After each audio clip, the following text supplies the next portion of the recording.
If all the crazy AI noise is making you stressed and you want to know exactly how to make money from it, this video is for you. Because every business I've ever built hasn't been from being a genius, it's been from surfing waves. So in 2017, I spotted the influencer wave and I built my influencer agency Fanbytes, scaling it to multiple 8 figures in revenue in 5 years. In 2022, I spotted the exit wave where private equity was buying up agencies and I sold Fanbytes for a life-changing multi-8-figure exit. And then in 2023, I spotted niche media as the next wave and I built a portfolio of niche media brands that now generate 47 million a year in revenue. And right now, the biggest wave I've seen in my entire life is AI. So in this video, I'm going to break down the 3 options you have to build real, serious exit wealth by capitalizing on the AI wave right now. Whether it's a media business, software business, or option A, a service business, where the people who get rich with AI are not the ones building AI, they are the ones selling to the people who need it. So you have probably heard the phrase, during a gold rush, sell picks and shovels. Now here's where that actually came from. So in the 1840s, in the California gold rush, most of the people who went out to mine for gold, they came back broke. But the people selling the equipment, the picks, the shovels, the denim jeans, those were the people who got rich. Because they weren't betting on finding gold, they were selling to everyone who was. This is the exact opportunity an AI service company has right now. And in AI, there are thousands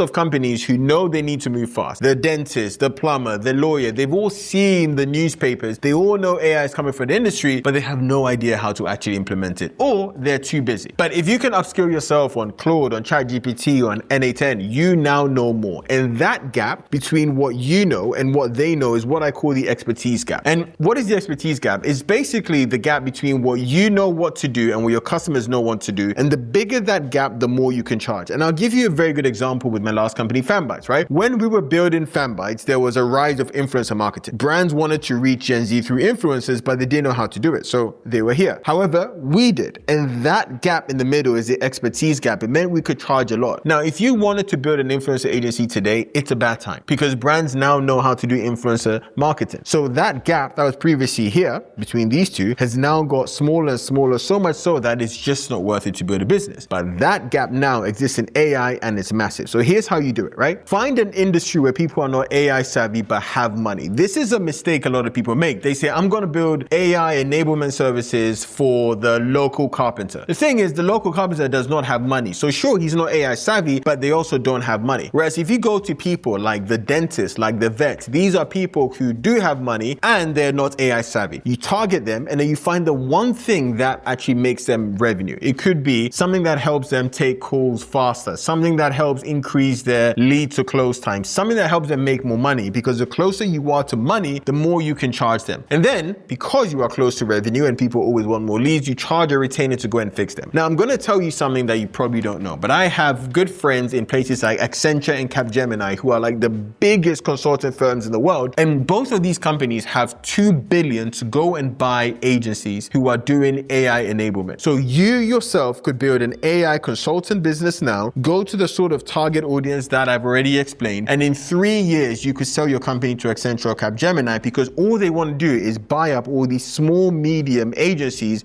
bring them together, and then be able to offer those services to their clients. There's a 3-year gap here to make it happen. And if you just follow the exact framework that I've just shared, you will win. Now let's talk about the media component. This is so interesting and not a lot of people are talking about this. Every major wave in history has made 2 kinds of people rich. The ones building inside it and the ones reporting of it. Because what happens is every time you have a big wave, it creates an audience of people who want to understand it, right? Some of these people are just building, some of them are investing, some of them just want to be relevant, and all of them are looking for content and insight and community. And you can see this happen in the prior big waves. For example, there is a company called TechCrunch, which is making multi-8 figures, and they actually got bought by AOL for close to 100 million, right? TechCrunch is just an online magazine. When the tech community was buzzing, investors, entrepreneurs, and just general tech people needed a resource to just see what is going on in the world of technology. Or there's this company called Industry Dive, and they sold for 325 million. The wave that they saw was that CEOs wanted to know what was going on in specific verticals like health and in food, and what they did was that they created these niche media media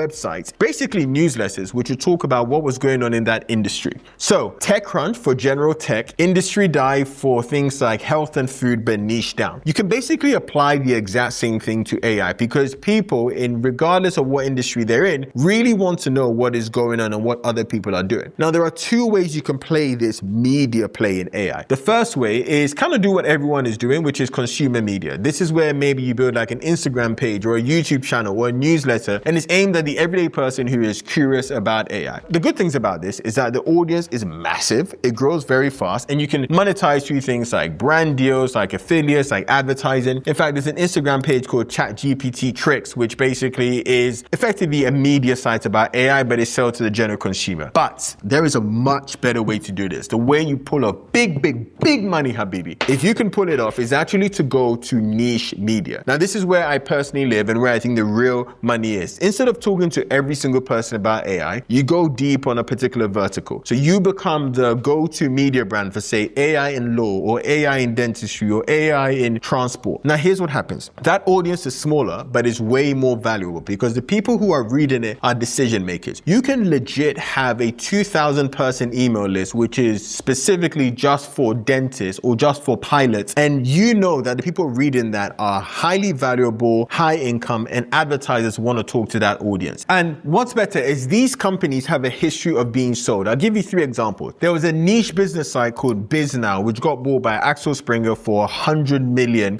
solely because they were targeting CEOs who were interested in business. There's another company called Marine Money. It was all about just the marine industry and all the movers and shakers in that industry. It only had like 3,000 people, but they got bought for close to 70 million just because it was targeted on a niche. Or one of my favorite ones is Health Leaders. That was solely for CEOs talking about what's going on in the health industry, and they got bought for also close to 100 million. You see the play here. Target a very small group of people, become the trusted leader, and eventually some big holding company is going to want to buy you because you have the trust, the authority, and also the access to a massively influential customer base. Right, now here's the last one. Now here's the truth. This last one is the riskiest of the 3, but it's also potentially the most lucrative, and that is the software layer. Now, the idea is similar to the services layer. You pick a specific niche, you build software for it, but the difference is that software scales. And whereas in the service layer you were trading time for money, this one is completely different. You build it once and it can serve thousands of customers. You see, the great thing is, like, with the rise of AI and vibe coding, it's actually very easy now to build something that a bigger customer or a bigger buyer sees it and goes,